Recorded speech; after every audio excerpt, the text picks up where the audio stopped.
like to welcome back our viewing audience for the concluding session of our conversation with Phil Currie of Shoreline Partners. Welcome back, Phil. Thank you, George. Now, in the numerous occasions where our firm has worked with competent investment bankers such as your firm, I've found a great deal of value that's derived by keeping two different channels of communication going with the buyer side. I'm talking to their legal counsel, you are talking to your counterpart on the other side, or if there is no investment banker on the other side, you're talking to the principals or the CEO or people in the buyer's organization.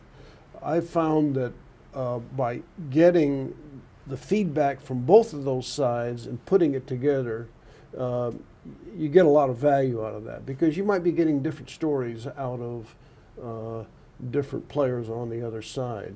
Have you found that to be the case? Absolutely, George. I think you're right on that one, because the agendas are a little different in each four corners here.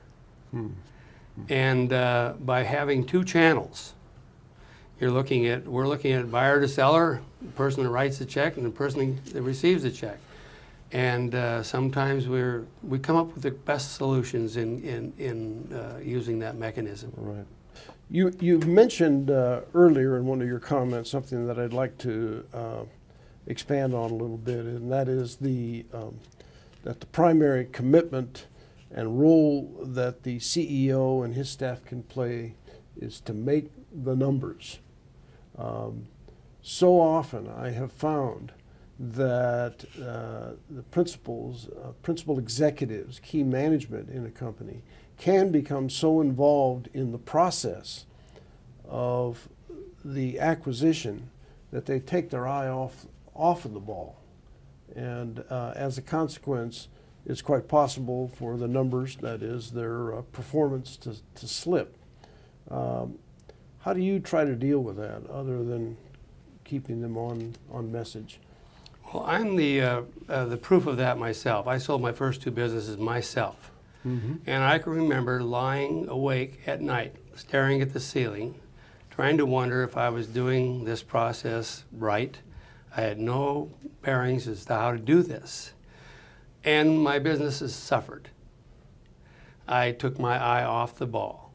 Well, it takes some time to do a project like this, as you know.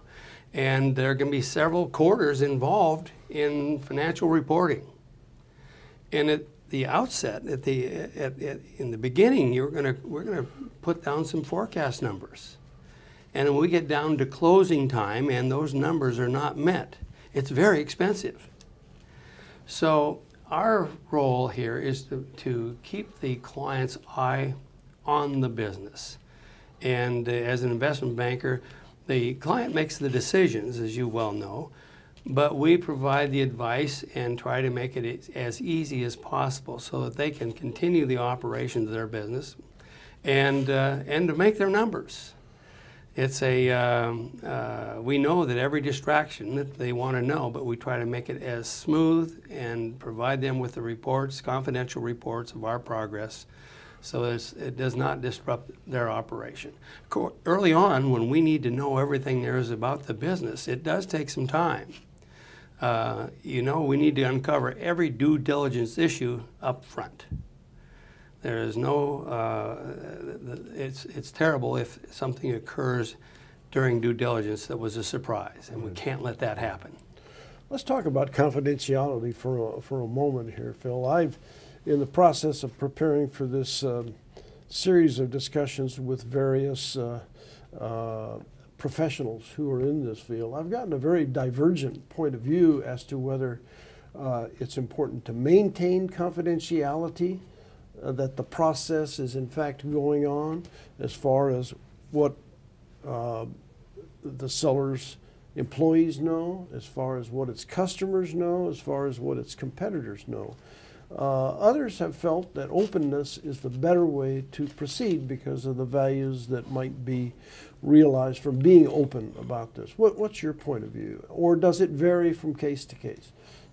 Our advice is always that confidentiality is critical. It's right behind value in importance. Because you don't know when this business, if it's going to sell. You don't know. So if you had an occurrence here with this financial disruption we're going through and you took your business off the market. Also, I think when employees find out that you as their leader, as their mentor, as their advisor and guider, have a particular role, that when they find out that you're willing to sell this company, they feel abandoned. The good employees will want to write their particular resumes. The weaker employees will be hanging on. I don't think that there is any advantage in telling employees, because this is a tenuous process. Yes, we need the financial information in order to go forward with this, and we usually involve the CFO or whoever has their finger on that information. Other than that, we want to keep it confidential. If customers know you're for sale, it's one thing. If your competitors know you're for sale, you can see what they'll do with that information, in particular if you have some long-standing relationships with your customers. Now, one final question here, Phil. Now, when you close a successful venture, do you throw the closing party as the investment banking firm or not? Because otherwise, I'm not choosing you. Of course we do. We do. Yes, we do. And we think that there's great opportunity to celebrate this and bring all parties together. Sure. And it is a wonderful kickoff for the new business. Yeah. And now the employees know, and they know that they have perhaps a greater career path than they had prior to the sale or transaction, and this is the fun time, and you know, we may have been bad guys all along. It gives us a chance to maybe repair that a little bit. Well, good. Thank you for joining us today and sharing some of your ideas. It's been invaluable, and I'm sure the audience has gained a great deal for it. And I'd like to thank our viewing audience and hope that they have derived the same value that I have enjoyed out of this session. Thank you very much.